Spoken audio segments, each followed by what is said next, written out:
जय हिंद। नमस्कार फ्रेंड्स, ज्योति क्लासेस में आप सभी का एक बार फिर से स्वागत है। फ्रेंड्स, जैसा कि आप सभी को पता है, हमारी जो होम साइंस की सीरीज चल रही है क्लास 6 टू 12, उसको हमने कंटिन्यू रखी है। और उसमें हमने अभी तक जो हमारा क्लास 6 की जो बुक थी उसको हमने क्या किया, उसको हमने कंप्लीट कर लिया है। और हमने स्टार्ट किया है क्लास 7, उसमें भी हमने क्या किया है, चैप्टर 1 जो है हमारा क्लास 7 का, उसको भी हमने कंप्लीट किया है।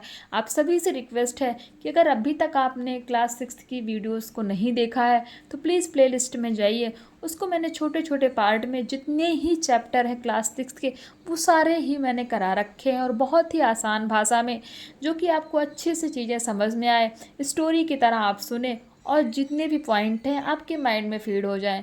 तो फ्रेंड्स, अगर आपने नहीं देखी है वो वीडियोस को तो प्लीज़ प्लेलिस्ट में जाइए, आपको सारी ही वीडियोस प्लेलिस्ट में मिल जाएंगी।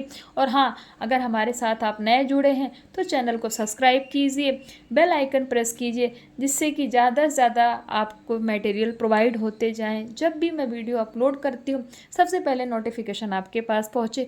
और ये जो सीरीज हमारी चल रही है, इसको आप अपने फ्रेंड्स के साथ ज़्यादा से ज़्यादा शेयर कीजिए, जिससे कि उनको भी इसमें हेल्प हो सके, उनकी भी पढ़ाई कंटिन्यू हो सके। और एक ग्रुप स्टडी के माध्यम से हमारी तैयारी जो है, हमारा टारगेट क्या है कि हमें जितने भी होम साइंस से रिलेटेड एग्ज़ाम हैं, चाहे टीजीटी, पीजीटी, नेट जो भी है, वो सारी तैयारी पढ़ें हम एक बार, और सारे ही एग्ज़ाम की तैयारी कर लें। क्योंकि फ्रेंड्स, पता है, जो बुक होता है उससे ज़्यादा ऑथेंटिक सोर्स कुछ नहीं होता, मैंने बार बार आपको बताया है। तो प्लीज़ ज़्यादा कुछ नहीं बोलूँगी, और बस इतना ही। और स्टार्ट करते हैं आज की क्लास। तो आज की क्लास में आप स्क्रीन पर देख पा रहे होंगे, ये हमारी क्लास 7 की बुक, और इसमें हमने कंप्लीट किया है चैप्टर 1। हमने क्या किया था फ्रेंड्स, चैप्टर 1 कंप्लीट कर लिया था। ये देखिए, पहले हम क्या करते हैं, एक बार रिवीजन ही ले लेते हैं इसका कि हमने चैप्टर 1 में क्या किया था। चैप्टर 1 में हमने किया था गृह विज्ञान का सामान्य परिचय, जिसमें हमने देखा था उसका अर्थ, उद्देश्य एवं उपयोगिता। जिसमें हमने जाना था गृह विज्ञान का परिचय, इसका अर्थ क्या होता है, यानी कि गृह विज्ञान को और किन किन नामों से जानते हैं, ये सब हमने देखा था। फिर हमने इसकी परिभाषा देखी थी, जो कि 2-3 तरह की परिभाषा थी। फिर हमने देखा था कि इसका उद्देश्य क्या है, यानी कि गृह विज्ञान पढ़ने का उद्देश्य क्या है, हमें क्यों पढ़ना चाहिए गृह विज्ञान। फिर हमने देखा था कि गृह विज्ञान की उपयोगिता, चलो ठीक है, उद्देश्य पता चल गया, बट इसको पढ़ने से हमें क्या लाभ मिलने वाले हैं, यानी कि हमारे जीवन में इसकी क्या उपयोगिता है। तो ये कुछ पॉइंट्स आप देख सकते हैं। गृह व्यवस्था में कलात्मक रूप, पौष्टिक एवं संतुलित आहार का ज्ञान होता है, समय का सदुपयोग होता है, परिश्रम की भावना उत्पन्न होती, आत्मनिर्भरता होती है, स्वच्छता और सुंदरता का भी ज्ञान होता है, स्वास्थ्य विज्ञान एवं प्राथमिक चिकित्सा का भी ज्ञान होता है, मिथ्या पिता का अर्थ भी समझ में आता है। किससे, गृह विज्ञान पढ़ने से। फटाफट कमेंट करके बताइए, मिथ्या पिता क्या होती है, मिथ्या पिता का अर्थ मतलब क्या होता है, इसका मीनिंग क्या है। स्वाभिमान की भावना का विकास होता है, और हमने देखा था शिशु की उचित देखरेख किस तरह की जा सकती है, इसका भी हमें ज्ञान पता होता है। तो फ्रेंड्स, ये होती है गृह विज्ञान की उपयोगिता, कि अगर हम गृह विज्ञान विषय पढ़ते हैं तो इसका हमारे जीवन में ये उपयोगिता, यानी कितने महत्व होते हैं। फिर हमने देखा था कि क्या गृह विज्ञान से धनोपार्जन भी कर सकते हैं, यानी कि हम पैसा भी कमा सकते हैं। कि आपको पता है कि आज के समय में क्या हर विषय हम पढ़ते हैं कि उससे कुछ ना कुछ हमें लाभ हो। तो क्या गृह विज्ञान पढ़ के हम धनोपार्जन भी कर सकते हैं, कोई व्यवसाय भी कर सकते हैं? हाँ, बिल्कुल कर सकते हैं। कैसे? कढ़ाई कला के द्वारा, सिलाई कला के द्वारा, हस्तकलाओं के ज्ञान के द्वारा, और बुनाई द्वारा। यानी कि गृह विज्ञान पढ़ के ये सारे ही आर्ट हमारे अंदर विकसित हो जाते हैं, और इनके माध्यम से हम क्या कर सकते हैं, धनोपार्जन कर सकते हैं, यानी कि व्यवसाय कर सकते हैं। फिर हमने देखे थे इसके स्मरणीय तथ्य, यानी कि इसमें जितने भी इम्पोर्टेंट पॉइंट हैं वो छोटे से स्मरणीय तथ्य में, यानी कि मेमोरेबल फैक्ट में हमने कवर किया था। साथ ही देखी थी इनकी कुछ प्रश्नावली। तो फ्रेंड्स, आई होप आपका एक बार क्विक रिवीजन हो गया होगा। देखते हैं आज हम क्या करने वाले हैं। आप स्क्रीन पर देख पा रहे होंगे, आज की क्लास में हम करेंगे गृह स्वच्छता, यानी कि घर की सफाई, क्लीनलीनेस ऑफ होम। तो हमने तो ये तो देख लिया, गृह विज्ञान का अर्थ देख लिया, उसकी उपयोगिता देख ली। अब हम देखते हैं कि घर की सफाई कैसे की जा सकती है। और हमने पहले भी पढ़ा था, या कब, क्लास 6 में जो हमने थोड़ा सा इसके बारे में पढ़ा था। अब थोड़ा और डिटेल में हम घर की सफाई के बारे में जाएंगे। हमने आपको क्या बताया फ्रेंड्स कि सब में वही है, सेम टॉपिक वही सेम ही है, बट उनका लेवल क्या है, हर क्लास वाइज थोड़ा सा अप होता चला जा रहा है। यानी कि हर टॉपिक के बारे में जितनी क्लास आप पढ़ते जाएंगे उतना ज़्यादा डिटेल में आपको नॉलेज एडवांस लेवल की मिलती जाएगी। बाकी सारे टॉपिक सारे क्लास में आपको सेम ही मिलेंगे। तो चलिए स्टार्ट करते हैं। घर की सफाई। स्वच्छता एवं स्वास्थ्य एक ही सिक्के के दो पहलू हैं। स्वच्छ वातावरण में रहने वाला व्यक्ति ही स्वस्थ रह सकता है। यानी कि स्वच्छता और स्वास्थ्य का क्या है, दोनों का एक दूसरे से बहुत ही गहरा संबंध है। अगर व्यक्ति स्वच्छ है तभी वो स्वस्थ रह सकता है। गंदा घर दूषित वायु एवं रोगाणुओं को जन्म देता है। जो हमारा घर गंदा होता है उससे क्या होता है, वातावरण दूषित होता है और रोगाणु उत्पन्न होते हैं, जिसका सीधा प्रभाव घर के सदस्यों के स्वास्थ्य पर पड़ता है।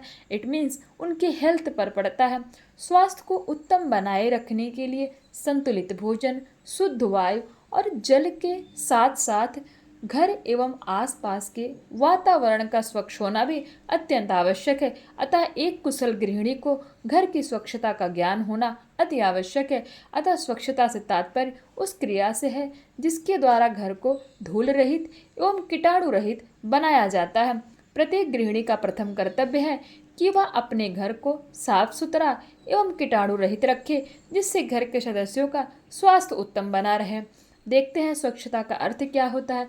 स्वच्छता का अर्थ केवल व्यक्तिगत स्वच्छता या घर को साफ रखने तक ही सीमित नहीं है, अपितु हानिकारक जीवों जैसे मक्खी, मच्छर व चूहों आदि को दूर करना, घर में उन्हें पनपने न देना तथा घर के गंदे पानी, मल व मूत्र का उचित विधि से निस्तारण करना भी है। निस्तारण मतलब निकालना।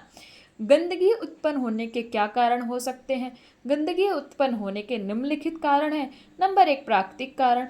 घर व आसपास के वातावरण में गंदगी फैलने के लिए प्राकृतिक कारणों का मनुष्य पर कोई बस नहीं चलता। ये निम्नलिखित हैं।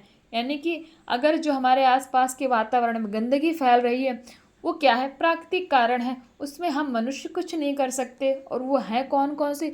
जीव जंतु।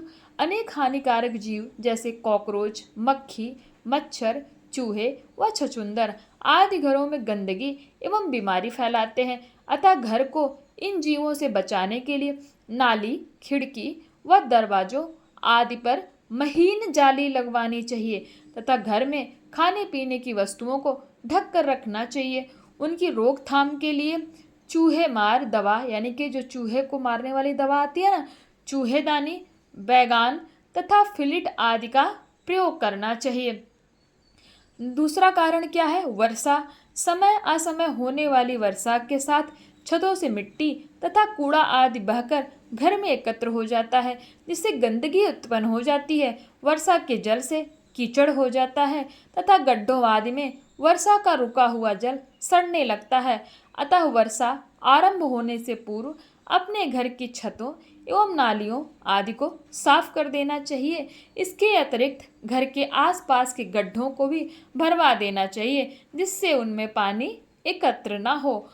नेक्स्ट है प्राकृतिक वातावरण में कौन सा आएगा? वायु आएगा, यानी कि हवा।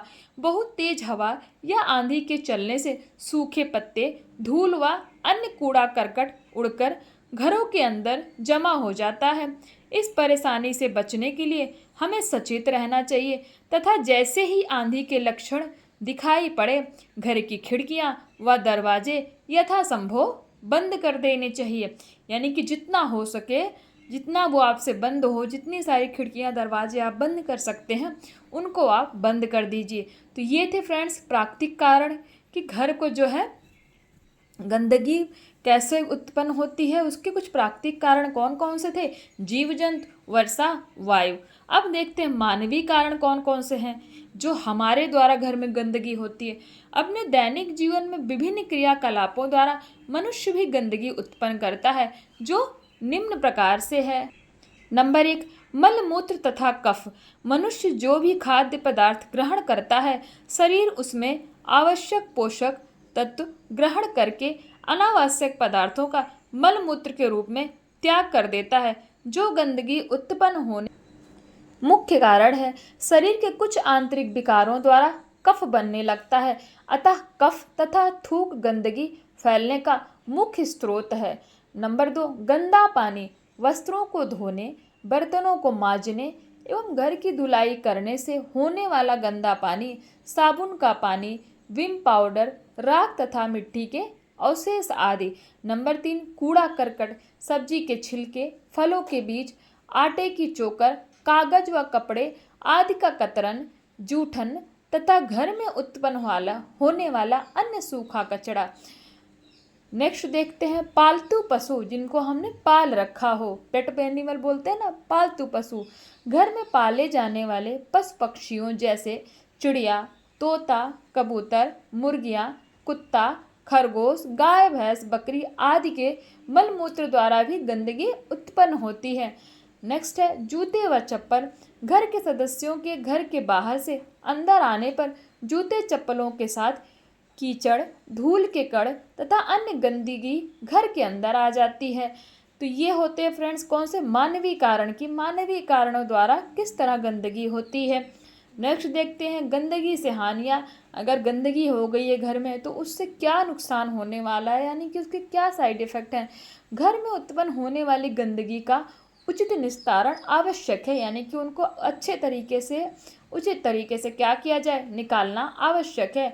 अन्यथा उससे निम्न हानियाँ हो सकती हैं। कौन कौन सी। नंबर 1, घर की सुंदरता नष्ट हो जाती है। कैसे कि अगर हमारा घर गंदा दिखेगा तो सुंदर थोड़ी दिखेगा, तब तो वो गंदा ही लगेगा, सब कुछ अस्त व्यस्त फैला होगा, धूल मिट्टी होंगे, तो आप कितना भी सामान रख दो घर क्या होगा, गंदा ही दिखेगा। नंबर 2, घर की वायु दूषित एवं वातावरण दुर्गंध युक्त हो जाता है। नेक्स्ट, परिवार के सदस्यों का स्वास्थ्य खराब होने का भय रहता है। रोगी के उपचार पर धन व्यय करने के कारण आर्थिक हानि होती है। जैसे कि हमने पढ़ा, आपको बताया कि गंदगी से क्या होता है, हम बीमार हो जाते हैं, घर में क्या आते हैं, कीटाणु आ जाते हैं। तो उससे क्या हो, जब बीमारी होगी तो डॉक्टर के पास जाएंगे, डॉक्टर के पास जाएंगे तो पैसा खर्च होगा, और पैसा खर्च होने से क्या होता, हमारा आर्थिक हानि होती है। फिर है घर में अशांति व कलह का वातावरण उत्पन्न हो जाएगा। अगर घर में गंदगी होगी तो उससे अशांति और कलह उत्पन्न होगी। संक्रामक रोगों के फैलने का भय भी उत्पन्न हो जाता है। आपको पता है बहुत सारी बीमारियां क्या होती हैं, वो संक्रामक रोगों से ही फैलती है। और वो संक्रामक रोग कहाँ से उत्पन्न होते हैं, गंदगी से उत्पन्न होते हैं। प्रदूषण की समस्या उत्पन्न हो जाएगी। नंबर 8 है घर में हानिकारक जीव, काकरोच, खटमल, दीमक, मक्खी आदि उत्पन्न हो जाएंगे। अगर हमारा घर गंदा होगा तो ये सारे ही जो कीटाणु हैं वो सारे ही हमारे घर में क्या कर लेंगे, अपनी जगह बना लेंगे। अब हम देखते हैं सफाई। ये तो थी गंदगी की बात, अब हम देखते हैं कि सफाई कैसे करनी है। सफाई की सामग्री। घर को स्वच्छ रखने के लिए गृहिणी को निम्नलिखित सामग्री की आवश्यकता होती है। कौन सी। झाड़ू, हमने प्रीवियस क्लास में यानी कि 6th क्लास में भी पढ़ा था ना इसको, झाड़ू, ब्रश, झाड़न, ये सब। झाड़न क्या होता है बताइए फटाफट कमेंट करके, झाड़न किसको कहते हैं, पढ़ा था प्रीवियस क्लास में। अगर आपने वीडियो देखी होगी तो आपको पता होगा। नंबर 1, झाड़ू। धूल मिट्टी कूड़ा करकट बाहर निकालने के लिए झाड़ू का प्रयोग किया जाता है। झाड़ू होती कितने प्रकार की, ये भी हमने प्रीवियस क्लास में पढ़ा था। फूल झाड़ू, प्लास्टिक झाड़ू, सीक झाड़ू, नारियल की झाड़ू, खजूर के पत्तों की झाड़ू, यानी कि इतने प्रकार की झाड़ू होती है। कितने प्रकार की, 5 प्रकार की झाड़ू होती है। आपसे कोई पूछ लिया झाड़ू कितने प्रकार की होती है, 5 प्रकार की। कौन कौन सी। फूल झाड़ू, प्लास्टिक झाड़ू, सीक झाड़ू, नारियल की झाड़ू और खजूर के पत्तों की झाड़ू। Number 2, brush. स्नानागार तथा शौचालय आदि की सफाई के लिए ब्रश का प्रयोग किया जाता है। स्नानागार यानी कि जहाँ स्नान करते हैं, बाथरूम जहाँ नहाते हैं, शौचालय यानी कि टॉयलेट, तो ब्रश का प्रयोग किया जाता है। यह भी अनेक प्रकार के होते हैं, ब्रश भी अनेक प्रकार के होते हैं। कौन कौन से। फर्श साफ करने के लिए जाले आदि, साफ करने के लिए शौचालय आदि की सफाई के लिए कालीन आदि की सफाई के लिए जूते, साफ करने वाले पॉलिश करने के लिए, तथा बोतल, जार व शीशों आदि की सफाई के लिए छोटे व गोल ब्रश होते हैं। किसकी किसकी सफाई के लिए गोल ब्रश होते हैं। फर्श साफ करने के लिए, जाले आदि साफ करने के लिए, शौचालय की सफाई के लिए, कालीन आदि की सफाई के लिए, जूते साफ करने व पॉलिश करने के लिए तथा बोतल जार, बोतल की जो जार होती है ना, जार व सीसी आदि की सफाई के लिए हम किस तरह का ब्रश का उपयोग करते हैं? छोटे व गोल ब्रश का उपयोग करते हैं। ये हो गए ब्रश के प्रकार कि किन किन चीज़ों को साफ करने के लिए कैसा ब्रश उपयोग होता है। नंबर 3 है झाड़न। झाड़न भी हमने पढ़ा था, बताइए फटाफट कमेंट करके। झाड़न का प्रयोग खिड़की दरवाजों की धूल झाड़ने तथा फर्श पर पोछा आदि लगाने के लिए किया जाता है। बाजार में विभिन्न प्रकार के झाड़न मिलते हैं। इसे पुरानी सूती चादर या तौलिए आदि से भी बनाकर प्रयोग किया जा सकता है। नंबर 4 कूड़ादान। कूड़ादान को डस्टबिन भी कहते हैं। इसका प्रयोग कूड़ा एकत्र करने के लिए किया जाता है। यह प्लास्टिक या टिन का बना होता है। कूड़ेदान सदैव घर के बाहर एवं ढक कर रखना चाहिए। नंबर 5 है कूड़ा उठाने का बर्तन, यानी कि जिससे कूड़ा उठाते हैं। यह प्लास्टिक के बने विभिन्न आकारों व रंगों से मिलते हैं। झाड़ू लगाने के पश्चात एकत्र कूड़े को उठाने के लिए इसका प्रयोग करते हैं, अन्यथा कूड़ा हाथ से उठाना पड़ता है। यह सामने से चौड़ा होता है तथा पीछे की ओर पकड़ने के लिए हैंडल होता है। नंबर 6 स्वच्छता के आधुनिक यंत्र। ये भी हमने पढ़े थे प्रीवियस क्लास में। आधुनिक युग में गृह स्वच्छता में भी कुछ आधुनिक यंत्र उपलब्ध हैं, जैसे वैक्यूम क्लीनर, कारपेट स्वीपर आदि। घर की सफाई के प्रकार, यानी कि घर की सफाई कितने प्रकार की होती है। देखिए फ्रेंड्स, प्रीवियस क्लास में हमने इसको पढ़ा था कि घर की सफाई कितने प्रकार की होती है। मैंने आपसे क्या बोला, टॉपिक वही होंगे, बस उनका लेवल थोड़ा सा अप होता जाएगा। घर में विभिन्न प्रकार की सफाई की आवश्यकता होती है। गृहिणी प्रतिदिन सभी प्रकार की सफाई नहीं कर सकती, अतः गृह स्वच्छता का कार्य सफलतापूर्वक निपटाने के लिए सफाई के कार्यों को निम्नलिखित भागों में बांटा जा सकता है। किस तरह की सफाई? दैनिक सफाई।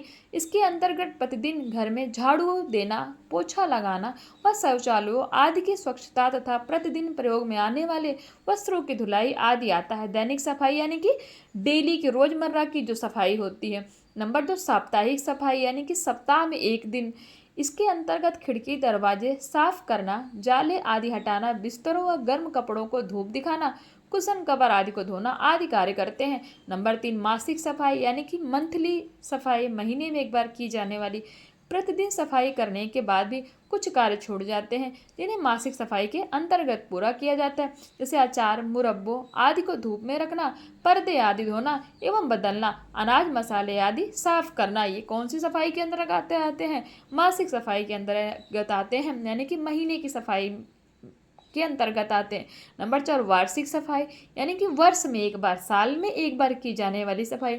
इसके अंतर्गत पूरे घर की मरम्मत, पुताई, पेंट आदि कराना, फर्नीचर की मरम्मत कराना आदि आता है। हमारे देश में इस कार्य के लिए दीपावली का समय सबसे उपयुक्त रहता है। गंदगी को साफ करने के उपाय, तो हमने सफाई देख ली, कितने टाइप की सफाई हमने पहले भी पढ़ी थी, 4 तरह की। दैनिक सफाई, साप्ताहिक सफाई, मासिक सफाई और वार्षिक सफाई। और हमें प्रीवियस क्लास में एक तरह की सफाई और पढ़ी थी, फटाफट बताइए वो कौन सी थी? आप कमेंट करके बताइए, नहीं तो कल मैं खुद बताऊंगी। गंदगी को साफ करने के उपाय। अपने घर को स्वच्छ रखने व रोगाणु मुक्त रखने के लिए एक कुशल गृहिणी को निम्नलिखित उपाय काम में लाने चाहिए। कौन से? प्रतिदिन सफाई करना। गृहिणी को चाहिए कि वह प्रातःकाल ही घर के प्रत्येक वस्तु को झाड़े पोछे कर पूरे घर में झाड़ू लगाए तथा इसके पश्चात पोछा लगाकर पूरे घर को साफ करे। इस प्रकार धूल एवं गर्दे साफ हो जाते हैं। नंबर 2 कूड़ेदान का प्रयोग करना। घर में प्रतिदिन विभिन्न प्रकार का कूड़ा एकत्र होता है, जैसे सब्जियों के छिलके, आटे का चोकर तथा धूल गर्दा आदि। कूड़ों को एकत्र करके रखने के लिए कूड़ेदान का प्रयोग करना चाहिए। नंबर 3 कूड़े करकट की निस्तारण की व्यवस्था, यानी कि उनको किस तरह निकालना है उसकी भी व्यवस्था करनी चाहिए। घर में रखे कूड़ेदान को भर जाने पर उसे नगर पालिका द्वारा रखे गए बड़े कूड़ेदान में डाल देना चाहिए। नंबर 4 जल निकास का उचित प्रबंध, यानी कि जो हमारे नालियों के जो पानी निकलते हैं उनको निकलने का उचित प्रबंध करना चाहिए कि वो पानी कहाँ निकलेंगे। रसोई घर के कार्यों, वस्त्रों को धोने, स्नान करने तथा घर की धुलाई करने के लिए जल का ही प्रयोग किया जाता है, अतः गंदे पानी के निकास के लिए घर में उचित व्यवस्था होनी चाहिए। नंबर 5 फ्लश शौच गृहों का निर्माण। जो हमारे टॉयलेट में फ्लश लगता है ना, वो शौच गृहों का निर्माण परिवार के सदस्यों द्वारा त्यागा गया मलमूत्र गंदगी फैलाने के मुख्य साधन होते हैं। यदि उसके निस्तारण की उचित व्यवस्था ना की जाए तो दुर्गंध उत्पन्न हो जाती है, जो स्वास्थ्य के लिए अत्यंत हानिकारक सिद्ध होती है। नंबर 6, कीटनाशक दवाओं का प्रयोग। घर को मक्खी, मच्छर, कॉकरोच, दीमक, खटमल आदि से सुरक्षित रखने के लिए फिनाइल, डीडीटी, बेगान, फिलिट व चूने आदि का प्रयोग करना चाहिए। नेक्स्ट है घर की सफाई करते समय ध्यान रखने योग्य बातें, यानी कि जब भी घर की सफाई करें तो हमें किन किन बातों का ध्यान रखना चाहिए। स्वच्छ घर ही देखने में आकर्षक व सुंदर लगता है। घर की सफाई के समय निम्न बातों को ध्यान देना आवश्यक है। नंबर 1, घर की सफाई प्रतिदिन नियम पूर्वक करनी चाहिए। इस कार्य में लापरवाही नहीं करनी चाहिए। नंबर 2, झाड़ू लगाने के पश्चात ही पोछा लगाना चाहिए, यानी कि झाड़ू लगाने के बाद ही पोछा लगाएं। नंबर 3, घर का कूड़ा करकट एकत्र करके इधर उधर नहीं फेंकना चाहिए, इसे कूड़ेदान में ही डालना चाहिए। नंबर 4, ढक्कन वाले बंद कूड़ेदान का प्रयोग करना चाहिए, यानी कि जो ढक्कन वाली डस्टबिन आती है ना, उसी का उपयोग करें। खुले में अपने कूड़े करकट को ना रखें। प्रयोग करने के पश्चात झाड़ू व पोछा धोकर व सुखा कर रखना चाहिए। फर्श व नालियाँ धोते समय दीवारों पर छींटे नहीं पड़नी चाहिए। गीले फर्श पर नहीं चलना चाहिए। झाड़ू लगाने से पूर्व सजावटी वस्तुओं, फर्नीचर, खिड़की व दरवाजों के धूल झाड़ देनी चाहिए। नाली तथा शौचालयों की सफाई डीडीटी या फिनाइल के घोल से नियमित रूप से करवानी चाहिए, यानी कि जो शौचालय की नालियाँ हैं ना, उनकी सफाई हमेशा क्या करानी चाहिए, डीडीटी तथा फिनाइल के घोल से नियमित रूप से करवानी चाहिए। नंबर 10, घर में यथासंभव फ्लश शौचालय ही बनवाना चाहिए, यानी कि जो हमारा टॉयलेट होता है ना, ये हमें देखना चाहिए कि उसमें फ्लश है कि नहीं है, तो फ्लश के साथ ही शौचालय बनाए। नेक्स्ट है घर की सफाई के लाभ। घर की स्वच्छता के निम्नलिखित लाभ हैं। स्वच्छ घर सुख व संपन्नता का प्रतीक माना जाता है तथा देखने में सुंदर व आकर्षक लगता है। नंबर 2, स्वच्छ घर गृहिणी की कुशलता का प्रतीक माना जाता है। नंबर 3, स्वच्छ घर हानिकारक जीव जैसे मक्खी, मच्छर, कॉकरोच, खटमल आदि से सुरक्षित रहता है। स्वच्छ घर में मन व मस्तिष्क प्रसन्न रहता है, यानी कि खुश रहता है। स्वच्छ घर की स्वामिनी समाज में सम्मान व प्रशंसा प्राप्त करती है। नियमित सफाई से वस्तुएं अधिक टिकाऊ रहती हैं, यानी कि वो ज़्यादा दिन तक चलती हैं। स्वच्छ घर रोगाणुओं से मुक्त होता है। जो घर स्वच्छ है तो ना वहाँ कॉकरोच आएगा, ना खटमल आएगा, ऐसे कोई जीव आएंगे नहीं, तो वो क्या होंगे, वो संक्रामक रोग भी नहीं फैलाएंगे। तो इससे क्या होगा, अगर हमारा घर स्वच्छ है तो रोगाणुओं से मुक्त होता है। स्वच्छ घर में रहने पर परिवार के सदस्यों का स्वास्थ्य ठीक रहता है। तो फ्रेंड्स, ये था हमारा चैप्टर 2। आई होप आपको अच्छे से समझ में आया होगा, एक एक वीडियो अच्छे से क्लियर हो गई होगी, यानी कि इसके जितने भी पॉइंट हैं, सॉरी मैंने वीडियो बोल दिया इसके मतलब जितने पॉइंट हैं वो आपको अच्छे से समझ में आए होंगे। फ्रेंड्स, थोड़ा जल्दी जल्दी पढ़ने की कोशिश की है जिससे वीडियो ज़्यादा बड़ी ना हो। अब आप देखिए, इतना जल्दी पढ़ने के बाद भी थोड़ा सा टाइम हो ही जाता है, क्या करें, अब चैप्टर इतना बड़ा है तो थोड़ा सा तो टाइम 20 मिनट 23 मिनट तो लगना ही लगना है। तो आई होप, मेरा बस यही एक मोटो है कि आपको समझ में आई हो चीज़ें। तो फ्रेंड्स, ये था हमारा चैप्टर 2 का, मैंने इसको एक्सप्लेन किया। नेक्स्ट क्लास में करेंगे इसके स्मरणीय तत्व और करेंगे इसकी प्रश्नावली। तब तक के लिए जय हिंद, नमस्कार।